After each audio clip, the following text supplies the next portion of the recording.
Hello friends, welcome to கதம்ப சமையல். இன்றைக்கி நம்ம கதம்ப சமையலில் வித்தியாசமான ரொம்ப சுலபமான சட்னி ரெசிபி தாங்க பார்க்க போகிறோம்.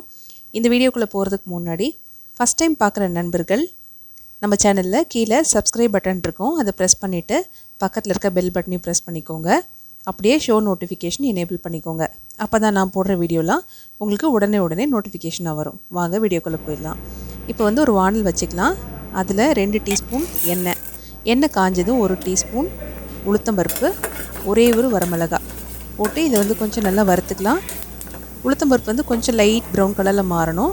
அது கூடவே 20லேருந்து 25 போல் சின்ன வெங்காயம், அப்புறம் ஒரு 10 பல்லு பூண்டு போட்டுக்கலாம். அது கூடவே நான் 3 பஜ்ஜி மிளகாய் உள்ளார இருக்க அந்த விதைகளெல்லாம் எடுத்துகிட்டு வெறும் தோலை மட்டும் கழுவிட்டு இந்த மாதிரி நறுக்கி போட்டிருக்கேன். இப்போ இது வதங்கிறதுக்காக கொஞ்சம் உப்பு சேர்த்து வதக்கிக்கலாம். இப்போ இந்த மாதிரி மிளகா போட்டு நீங்கள் வதக்கும்போது நம்ம வழக்கமாக செய்கிற அந்த வெங்காயம் தக்காளி சட்னி இல்லாமல் இதோட டேஸ்ட் ரொம்ப டிஃப்ரெண்ட்டாக இருக்கும். நம்ம இந்த மிளகா போட்டு செய்கிறதுனால தான் நான் ஒரே ஒரு வரமிளகா சேர்த்துக்கிட்டேன். இது பாதி வதங்கி வந்ததுக்கப்புறமா இது கூட 2 தக்காளி இந்த மாதிரி நறுக்கி அதையும் சேர்த்து நல்லா வதக்கிக்கலாம். இப்போ நம்மளோட மிளகா, தக்காளி, வெங்காயம் இது எல்லாமே நல்லா வதங்கி வரணும். அந்தளவுக்கு நல்லா வதக்கிக்கலாம். பாருங்கள், இப்போ தக்காளி நல்லா பாதி வந்துருச்சு. இப்போ என்ன ஃபுல்லாக வெந்துருச்சு. அடுப்பு ஆஃப் பண்ணி இது நல்லா ஆற வச்சுட்டு இப்போ ஒரு மிக்ஸி ஜாரில் மாற்றிக்கலாம்.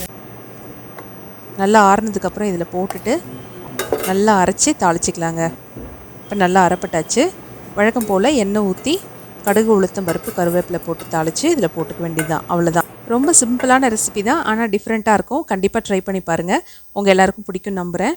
இந்த வீடியோ பிடிச்சிருந்தா லைக் பண்ணுங்கள், ஷேர் பண்ணுங்கள். மறக்காமல் கீழே இருக்க சப்ஸ்கிரைப் பட்டனை ப்ரெஸ் பண்ணிவிட்டு பக்கத்தில் இருக்க பெல் பட்டனை ப்ரெஸ் பண்ணிக்கோங்க. இன்னொரு நல்ல வீடியோவில் பார்க்கலாம். தேங்க்யூ.